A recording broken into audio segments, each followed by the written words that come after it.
السلام علیکم ناظرین، آج ایک معاشرے کی ایسی بیٹی جو کہ عالمہ فاضلہ مرصد موجود ہیں، اسلام کے بارے میں بہت باریکی سے جانتی ہیں، اور ان کی زندگی انہوں نے کچھ رشتے انکار کیے اور اب ان کی عمر 30 سال ہو چکی ہے، تو کیسے اپنے نظام زندگی کو اب یہ چلانا چاہتی ہیں، ان سے جان لیتے ہیں۔ السلام علیکم۔ وعلیکم السلام۔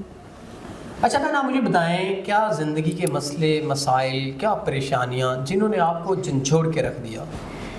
جی بالکل، جیسے آپ نے بتایا ہے کہ میں عالمہ ہوں اور میرے 3-4 دفعہ رشتے آئے ہیں، تو میں نے تب انکار کیا تھا کچھ وجوہات کی بیس پہ۔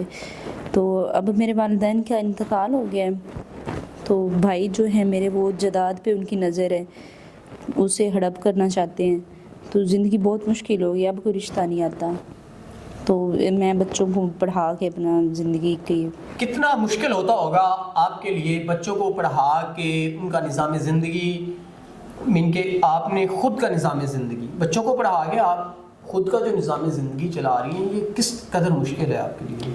جی بالکل بہت مشکل ہے، آج کے مہنگائی کے دور میں بہت زیادہ مشکل ہے، تو میں چاہتی ہوں کہ کوئی میری مدد کرے اور میری اس مشکل کو آسان کر دے۔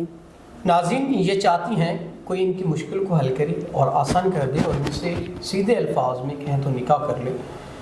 ان کی تکالیف، ان کے جو مصائب ہیں، ان کو مد نظر رکھتے ہوئے اگر کوئی شخص ایسا ہے جو صاحب استطاعت ہے، جو نکاح کر سکتا ہے، تو ان سے نکاح کر کے ان کی طرح اپنی زندگی کو اسلامی بنائے اور اسلام کے طرز عمل کے ساتھ اپنی زندگی گزارے۔ تو امید کرتا ہوں کہ کوئی نیک انسان ہی ان سے نکاح کرے گا۔ تو اسی کے ساتھ اپنے میزبان نواب احمد کو دیں اجازت۔ خدا حافظ۔